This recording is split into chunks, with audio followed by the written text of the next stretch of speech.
Hello students, आज का हमारा टॉपिक है संकुलन क्षमता। तो इससे पहले के वीडियो में हमने देखा कि घनीय तंत्र 3 प्रकार के होते हैं। पहला है एससीसी यानी सरल घनीय तंत्र, सेकंड है एफसीसी या सीसीपी यानी फलक केंद्रित घनीय तंत्र और तीसरा है अंतः केंद्रित घनीय तंत्र। तो हमने पहले वीडियो में एससीसी यानी सरल घनीय तंत्र की संकुलन क्षमता ज्ञात किया था, जिसका मान 52.4% आया था।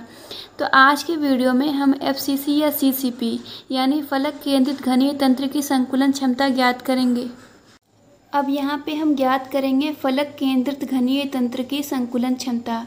तो सबसे पहले हम देखते हैं कि फलक केंद्रित घनीय तंत्र क्या होता है।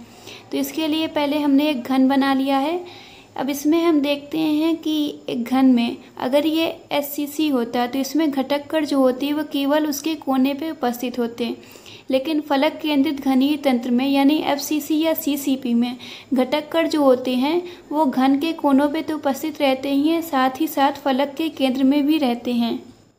पहले हम इस घनीय तंत्र का नाम दे देते हैं। तो नाम हम लाइन से देंगे, इसको मान लेते हैं ये ए है तो ये बी हो जाएगा, फिर लाइन से हम सी डी, इसके बाद ये कोना ई, फिर एफ, इधर भी हम जा सकते थे वैसे ई एफ जी और एच। तो ये घन के हम नाम दे दिए हैं। अब हम इसमें घटक कणों को देखेंगे कहाँ उपस्थित होंगे।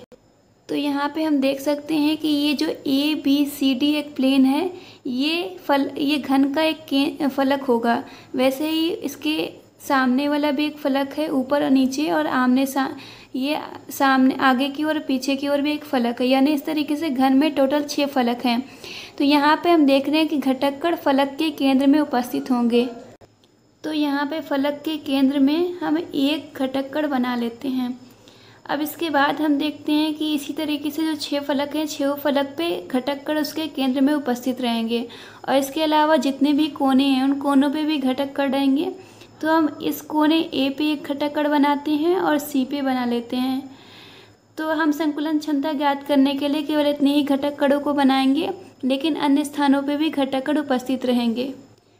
हम यहाँ मान लेते हैं कि जो हमारा घन है, इसकी घन की जो भुजा है वो ए है, और यहाँ पे जो घटक कण हैं, इन घटक कण हम देख रहे हैं कि गोलीय आकृति के हैं, तो इनकी त्रिज्या हम मान लेते हैं कि आर है।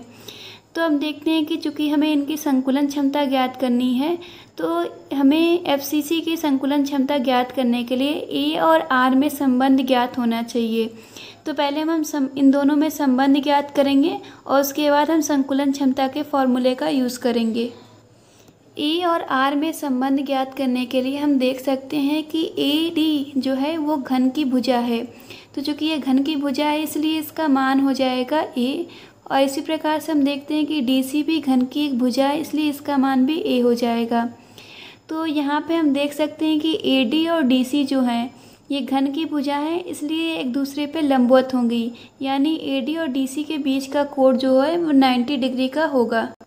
तो इस प्रकार से हम कह सकते हैं कि यहाँ पे जो त्रिभुज बन रहा है ए डी सी, त्रिभुज ए डी सी जो होगा वो एक समकोण त्रिभुज होगा, इसलिए यहाँ पे हम पाइथागोरस प्रमेय का उपयोग कर सकते हैं। तो इस प्रकार से हम यहाँ पे लिख सकते हैं कि समकोण त्रिभुज ए डी सी में, तो ए डी सी में हम देखते हैं कि पाइथागोरस प्रमेय यूज़ करेंगे तो ये हो जाएगा कर्ण का स्क्वायर बराबर लंब का स्क्वायर प्लस आधार का स्क्वायर। तो ए डी सी में हम देखते हैं कि कर्ण जो है वो ए सी है, समकोण त्रिभुज जो समकोण है उसके सामने की भुजा कर्ण होगी, तो ये ए सी का स्क्वायर हो जाएगा बराबर लंब यानी ए डी का स्क्वायर प्लस आधार यानी डी सी का स्क्वायर हो जाएगा। अब हम ए सी, ए डी और डी सी का मान ज्ञात करेंगे। तो यहाँ पे हम देख सकते हैं कि जो ए सी है, तो इसके लिए हम देख रहे हैं कि ए सी में यहाँ पे एक ये घटक कण है, और घटक कण की त्रिज्या हमने आर मानी थी, तो इसका मान हो जाएगा आर। फिर यहाँ पे हम देखते हैं कि ये भी एक घटक कण है, और यहाँ पे हम देख रहे हैं कि ये पूरा व्यास है, तो ये आर और ये आर यानी मिलकर ये हो जाएगा 2r। और फिर हम देख रहे हैं तीसरा घटक कण, इसकी त्रिज्या भी आर होगी। तो इस तरीके से हम देख रहे हैं कि जो AC है, AC का मान हो जाएगा R, फिर बीच वाले के लिए प्लस 2r और फिर लास्ट वाले के लिए r, यानी इसकी पूरी लंबाई हो जाएगी 4r, यानी यहाँ पे हम लिख सकते हैं 4r का स्क्वायर। अब हम AD देखें तो AD जो है ये घन की भुजा है, घन की भुजा का मान a है, तो इस तरीके से इसका मान हो जाएगा a स्क्वायर और ए में हो जाएगा और ए का स्क्वायर लगा दिया जाएगा। और अगर हम DC देखें तो DC भी घन की एक भुजा है, तो इसलिए यहाँ पे भी हो जाएगा ए का स्क्वायर। अब इसे हम आगे सॉल्व करते हैं तो हम देख रहे हैं ये हो जाएगा 4r स्क्वायर बराबर 2a स्क्वायर।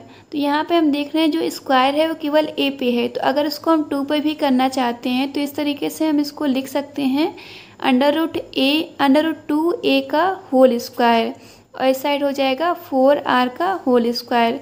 तो यहाँ पे हम देख रहे हैं दोनों साइड से स्क्वायर कट जाएगा और यहाँ पे आ जाएगा 4r √2a। तो यहाँ पे हमें a और r में संबंध ज्ञात करना है, तो अगर हम √2 को इधर लाएं तो ये इंटू से डिवाइड में आ जाएगा। तो यहाँ पे हम लिख सकते हैं कि a हो जाएगा 4r अपॉन में √2। तो अगर हम ऊपर और नीचे √2 का मल्टीप्लाई कर देते हैं तो हम देखेंगे नीचे √2 और √2 मल्टीप्लाई करने पे 2 आ जाएगा, तो 2 से हम 4 को कटा देंगे तो ऊपर आ जाएगा 2। तो इस तरीके से मान आ जाएगा 2√2r, यानी a की वैल्यू हम देख रहे हैं, a की वैल्यू यहाँ पे आ गई है 2√2r। तो यहाँ पे हमें a और r के बीच संबंध ज्ञात हो चुका है। अब हम संकुलन क्षमता के फॉर्मूले का उपयोग करेंगे। संकुलन क्षमता के लिए फॉर्मूला है कि प्रति इकाई सेल में उपस्थित घटक कणों का आयतन बटे में इकाई सेल का कुल आयतन गुणे 100। तो इस तरीके से हमें ये सॉल्व करने पे संकुलन क्षमता प्रतिशत में ज्ञात हो जाती है। तो इसके लिए पहले हम घटक कणों का आयतन ज्ञात करेंगे और इकाई सेल का आयतन ज्ञात करेंगे, फिर इस फॉर्मूले में रख देंगे। सबसे पहले यहाँ पे हम ज्ञात करेंगे एक घटक कण का आयतन कितना होगा। तो चूँकि हमने पहले देखा कि घटक कण जो होते हैं वो गोलीय आकृति के होते हैं, और गोले का अगर हमें त्रिज्या ज्ञात है तो उसका आयतन हम लिखते हैं 4/3 πr³। तो इस प्रकार से एक घटक कण का आयतन हो जाएगा 4/3 πr³। अब आगे हम देखते हैं कि इकाई सेल का आयतन क्या होगा। तो चूँकि हम देख रहे हैं कि इकाई सेल एक घन है और घन के आयतन का फॉर्मूला होता है भुजा का क्यूब। तो यहाँ पे हम लिख सकते हैं भुजा का क्यूब, या फिर हम देख रहे थे कि भुजा a है तो हम लिख सकते हैं a का क्यूब। और अभी हमने निकाला कि a और r में संबंध है a = 2√2r। तो हम यहाँ पे a का मान रख देंगे 2√2r। तो अब अगर हम 2√2r का घन करेंगे तो हम देखते हैं कि 2 का घन करने पे 8 आ जाएगा, और √2 का अगर हम घन करेंगे तो यहाँ पे हमें मिलेगा 2√2 और r का घन तो r³ हो जाएगा। तो इस तरीके से हम देख रहे हैं मान हो जाएगा 16√2r³। तो इस प्रकार से हमने यहाँ पे एक घटक कण का आयतन ज्ञात किया 4/3 πr³ और इकाई सेल का आयतन ज्ञात किया 16√2r³। अब हमें यहाँ पे ज्ञात करना होगा कि जो हमारा इकाई सेल है FCC का, उसमें घटक कणों की संख्या कितनी होगी, क्योंकि हमने यहाँ पे केवल एक घटक कण का आयतन ज्ञात किया है। तो अब आगे हमें ज्ञात करना होगा FCC में प्रति इकाई सेल में घटक कणों की संख्या क्या है। तो चूँकि हम देख रहे हैं कि जो FCC है उसमें घटक कण 2 स्थानों पे हैं। एक तो हम देख रहे हैं कि घटक कण उसके कोनों में है, इकाई सेल के कोने में है, और दूसरा हम देख रहे हैं कि फलक के केंद्र में है। तो हम जानते हैं कि जो घटक कण कोने में होते हैं उनका इकाई सेल में योगदान 1/8 होता है, और जो फलक के केंद्र में होते हैं उनका योगदान 1/2 होता है। तो हम देख रहे थे कि टोटल हमारे पास एक घन में 8 कोने होते हैं, तो अगर एक का योगदान 1/8 है तो 8 घटक कण का योगदान के लिए हम इसमें 8 का गुणा कर देंगे। और वैसे ही अगर हम देखें फलक के केंद्र के लिए तो एक का योगदान 1/2 है, लेकिन हमारे पास 6 फलक हैं तो यहाँ पे हमें 6 से मल्टीप्लाई करना होगा।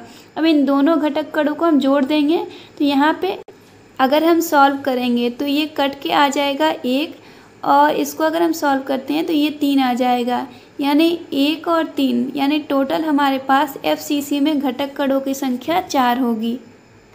तो अब यहाँ पे हम संकुलन क्षमता के फॉर्मूले का यूज़ कर सकते हैं। तो यहाँ पे हमें पहले लिखना है कि प्रति इकाई सेल में घटक कणों का आयतन क्या होगा। तो हमने ऊपर अभी निकाला है यहाँ पे कि एक घटक कण जो है उसका आयतन है 4/3 πr³। तो हम लिख सकते हैं एक घटक कण का आयतन 4/3 पाई आर क्यूब हो जाएगा। लेकिन हमारे पास FCC में घटक कणों की संख्या 4 है, तो अगर एक का आयतन इतना है तो 4 के लिए हमें 4 का मल्टीप्लाई करना होगा। और इकाई सेल का हमने आयतन यहाँ पे निकाला है 16 करनी में 2 आर क्यूब, तो उस मान को भी यहाँ पे हम रखते हैं। ये हो जाएगा 16 करनी में 2 और आर क्यूब, और यहाँ पे हो जाएगा गुणे 100, और ये मान आएगा प्रतिशत में। तो अगर इसको हम सॉल्व करते हैं तो हम देखते हैं 4 और 4 16 होंगे, तो ये 16 जो है नीचे वाले 16 से कट जाएंगे, और आर क्यूब से कट जाएगा। तो इस तरीके से यहाँ पे जो मान है वो है आ जाएगा, ऊपर पाई आएगा और नीचे यहाँ पे 3 और यहाँ पे करनी में 2 बच रहा है, ये ऊपर जाएगा तो इसके साथ मल्टीप्लाई में हो जाएगा। तो 3 करनी में 2 और गुणे 100। तो अगर यहाँ पे हम पाई का मान 22/7 रख के सॉल्व करेंगे तो सॉल्व करने पे इसका मान आता है 74, और ये मान हो जाएगा परसेंट में। तो इस तरीके से हम देख सकते हैं कि जो SCC था यानी सरल घनीय तंत्र, उसकी संकुलन क्षमता का मान था 52.4%, जबकि FCC या CCP का संकुलन क्षमता का मान हो जाएगा 74%। और इसके अलावा यहाँ पे हमने देखा था कि जो सरल घनीय तंत्र था उसमें A और R में अगर हम संबंध ज्ञात किए थे तो A = 2R था। तो ये संबंध यहाँ पे था भुजा और घटक कण की त्रिज्या में, जबकि यहाँ पे जो संबंध हमने ज्ञात किया वो है A 2 करनी में 2R। तो ये है भुजा और घटक कण की त्रिज्या में संबंध FCC के लिए।